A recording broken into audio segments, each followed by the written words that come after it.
आज हम स्टार्ट कर रहे हैं यूनिट 4। यूनिट 4 में हमारा है मोबियस फंक्शन। मोबियस फंक्शन में टॉपिक हमारा है मैपिंग और ट्रांसफॉर्मेशन। क्या होती है मैपिंग या ट्रांसफॉर्मेशन? इसके लिए हम एक दो प्लेन लेते हैं। एक प्लेन को नाम दे देते हैं हम जेड प्लेन, सेकंड प्लेन को हम नाम दे देते हैं डब्ल्यू प्लेन। जेड प्लेन होता है, ये सपोज हमारा जेड प्लेन है और ये हमारा है डब्ल्यू प्लेन। अगर जेड प्लेन पर कोई भी हम फंक्शन अप्लाई करते हैं, उसके बाद जो वैल्यू आती है वो हमारे किस में इंडिकेट होती है? डब्ल्यू प्लेन में।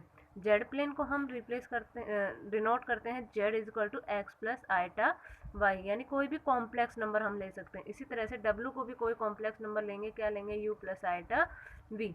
अब इसमें हमारा फर्स्ट आता है ट्रांसलेशन। ट्रांसलेशन को कैसे डिनोट करेंगे? W is equal to Z plus alpha. जो अल्फा होगा ये भी कोई हमारा कैसा होगा? Complex number. सपोज करके चले कि जो अल्फा है वो हमने कॉम्प्लेक्स नंबर लिया, क्या? A plus iota B. Then W लिखा, जेड की वैल्यू हमारे पास क्या है? एक्स प्लस आइटा वाई लिखा, अल्फा की वैल्यू हमने ली थी ए प्लस आइटा बी। इसमें real part and imaginary part को इक्वेट करेंगे तो एक्स प्लस ए आ गया plus iota Y plus B. Clear? जो x प्लस ए आया इसको हमने क्या नाम दे दिया? u plus iota u। और जो आइटा है, आइटा का as it is y plus B को क्या नाम दे दिया हमने? b। क्लियर? अब ट्रांसलेशन के ऊपर हमारा एक एग्जांपल है। क्या कह रहा है कि व्हाट इज द डोमेन और रीजन इन डब्ल्यू प्लेन, कि डब्ल्यू प्लेन में क्या डोमेन या रीजन बनाएंगे इनटू ए रेक्टेंगल रीजन। हमें कैसे दे रखा है region? Rectangle region of Z plane. पहले तो जेड प्लेन में एक रेक्टेंगल रीजन दे रखा है बाउंडेड बाय द लाइन। किस किस पॉइंट से लाइन बाउंडेड होगी? x बराबर 0, y बराबर 0, x बराबर 2, y बराबर minus y is equal to 1 is mapping under the transformation. क्या ट्रांसफॉर्मेशन करनी है? ये वाली w की हमें वैल्यू दे रखी है Z plus iota, Z minus 2 iota. ठीक है, अब यहाँ पे जेड प्लेन के ऊपर हमें इन लाइन बाउंड करके हमें क्या बनाना है? एक रेक्टेंगल रीजन। तो मैंने लिया जेड प्लेन। ठीक है, हमें x बराबर 0 ये पॉइंट आ गया, y बराबर 0 का भी ये पॉइंट आ गया, x बराबर 2 यानी x की वैल्यू क्या ले ली? 2, तो ये पॉइंट आ गया, और y की वैल्यू क्या ले ली? 1, तो y की वैल्यू ये। यानी इसको सबको जब हम कंबाइन करेंगे तो ये हमारा रीजन बन जाएगा। ठीक है, जो ये रीजन बना है ये किसका बना? हमारा जेड प्लेन का। अब इसको ट्रांसफॉर्म करना है किस पे? डब्ल्यू प्लेन पे। तो क्या फंक्शन लगाना है? Z plus 1 minus 2 iota. तो W is equal to Z plus 1 minus 2 iota. Z की वैल्यू हमें पता है क्या होती है? X plus iota Y plus 1 minus 2 iota, X plus 1 plus iota Y minus 2। तो जो ये फंक्शन बन गया ये किसका बन गया? u का। और ये फंक्शन बन गया किसका? v का। तो लिखा x is u is equal to X plus 1, v is equal to Y minus 2। अब हमें बाउंडेड जो लाइन दे रखी थी, क्या दे रखी थी? x की वैल्यू पर 0 रखेंगे। यहाँ पे x की वैल्यू मैंने 0 रखी तो u की वैल्यू क्या आ गई? 1। एक इसी तरह से x की वैल्यू मैंने 2 रखी तो u की वैल्यू क्या आ गई? 3। v की वैल्यू में y की वैल्यू पुट करनी है तो y की वैल्यू पर मैंने 0 रखी तो मेरी आई वैल्यू -2, और y की जगह पे ऊपर 1 रखा तो क्या आई वैल्यू? -3। यानी जो हमारे u v के कोऑर्डिनेट्स आए हैं वो हमारे किस प्लेन में ट्रांसफर होंगे? डब्ल्यू प्लेन में। तो मैंने देखो वही है, W plane is bounded by the line. किससे लाइन होगा? किस लाइन से बाउंडेड होगा? u is equal to 1, u is equal to 3, v is equal to -2, v is equal to -3। Clear? मैंने ये लिया डब्ल्यू प्लेन। जब हमारा u इज इक्वल टू 1 था, यानी ये u की लाइन है, ये किसकी है? b की। जब u इज इक्वल टू 1 ये पॉइंट आ गया, u इज इक्वल टू 3 का ये पॉइंट आ गया, v इज इक्वल टू -2 का v इज इक्वल टू -2 का हमारा ये पॉइंट आ गया, v इज इक्वल टू -3 का मेरा ये पॉइंट आ गया। जब हमने इन तीनों को सभी पॉइंट्स को अटैच करेंगे तो हमारे पास क्या बन जाएगा? एक रेक्टेंगल रीजन। क्लियर? इसी तरह से हमारा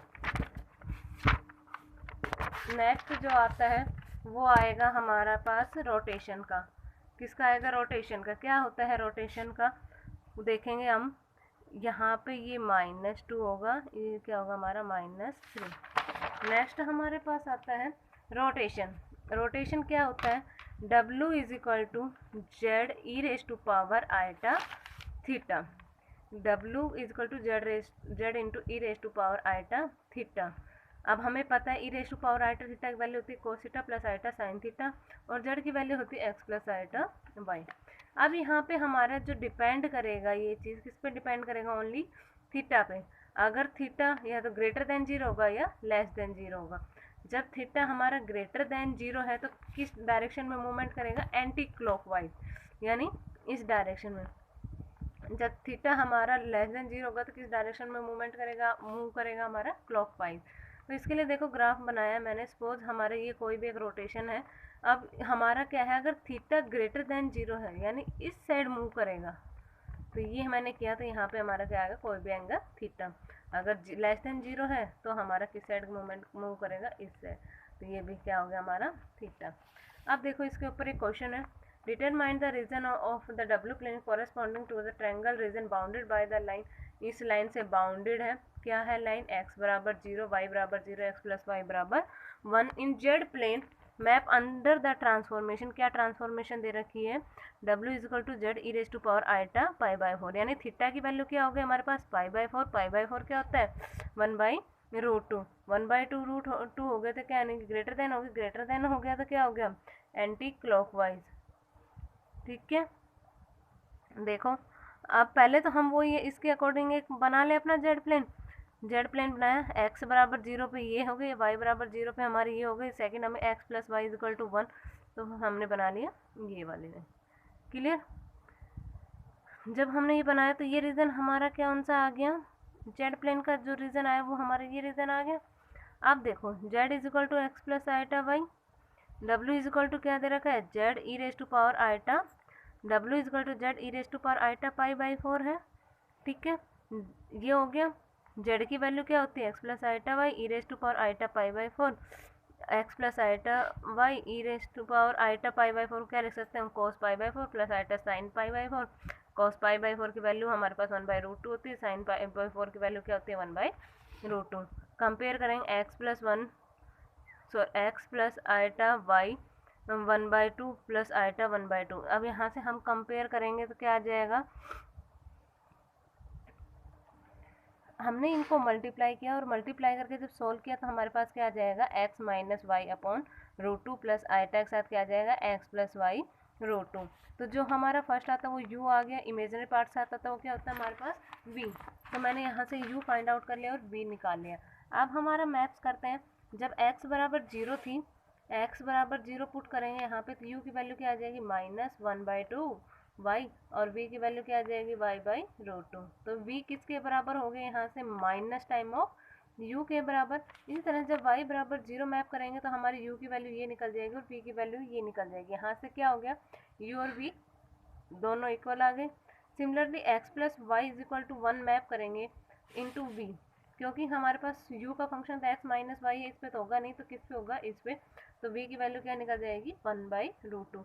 अब रोटेट कितने एंगल से करना था हमें, पाई बाई फोर, और किस डायरेक्शन करना था, एंटी क्लॉकवाइज डायरेक्शन। तो देखो ये मैंने लिया ये u के लिए, ये v के लिए। तो एक हमारी आई थी u is equal to V, u is equal to V के लिए मैंने ये ड्रॉ कर दी, v is equal to minus U, v is equal to minus U के लिए ये ड्रॉ कर दी। और फिर थी हमारी v is equal to one by two, तो v की वन बाई टू की वैल्यू समथिंग यहाँ आई थी, तो हमने दोनों को अटैच कर दिया। तो हमारा कौन सा रीजन बन गया, ये वाला। ठीक है, और कितने एंगल से रोटेट किया इनको, पाई बाई फोर से। क्लियर, इसी बेस पे जितने भी एग्जाम्पल है, क्वेश्चन आप लोग खुद करके देखोगे।